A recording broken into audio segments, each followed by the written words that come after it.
पाप का बाप कौन। एक पंडित जी कई वर्षों तक काशी में शास्त्रों का अध्ययन करने के बाद गांव लौटे। पूरे गांव में प्रसिद्ध हुई कि काशी से शिक्षित होकर आए हैं और धर्म से जुड़ी किसी भी पहेली को सुलझा सकते हैं। प्रसिद्ध सुनकर एक किसान उनके पास आया और उसने पूछ लिया, पंडित जी आप हमें यह बताइए कि पाप का बाप कौन है। प्रश्न सुनकर पंडित जी चकरा गए। उन्होंने धर्म और आध्यात्मिक गुरु तो सुने थे, लेकिन पाप का भी बाप होता है, यह उनकी समझ और ज्ञान से बाहर था। पंडित जी को लगा कि उनका अध्ययन अभी अधूरा रह गया है। वह फिर काशी लौटे, अनेक गुरुओं से मिले, लेकिन उन्हें किसान के सवाल का जवाब नहीं मिला। अचानक एक दिन उनकी भेंट एक गड़िका वेश्या से हो गई। उसने पंडित जी से परेशानी का कारण पूछा तो उन्होंने अपनी समस्या बता दी।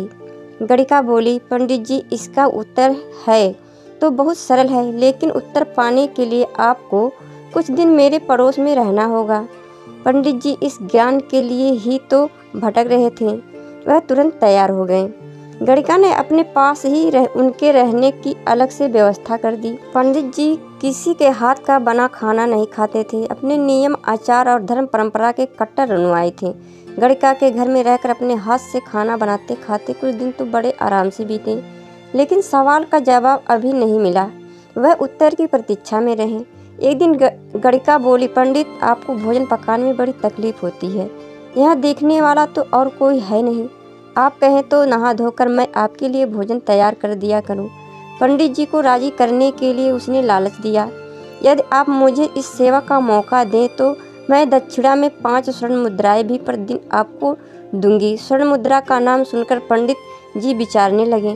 पका पकाया भोजन और साथ में सोने के सिक्के भी, अर्थात दोनों हाथों में लड्डू है। पंडित जी ने अपना नियम व्रत आचार विचार धर्म सब कुछ भूल गए। उन्होंने कहा, तुम्हारी जैसी इच्छा, बस विशेष ध्यान रखना कि मेरे कमरे में आते जाते तुम्हें कोई नहीं देखे।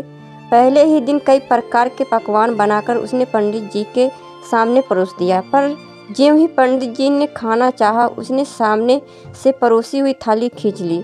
इस पर पंडित जी क्रोधित हो गए और बोले, यह क्या मजाक है। गड़िका ने कहा, यह मजाक नहीं है पंडित जी, यह तो आपके प्रश्न का उत्तर है। यहाँ आने से पहले आप भोजन तो दूर किसी के हाथ का पानी भी नहीं पीते थे, मगर स्वर्ण मुद्राओं के लोभ में आपने मेरे हाथ का बना खाना भी स्वीकार कर लिया है। यह लोभ ही पाप का बाप है।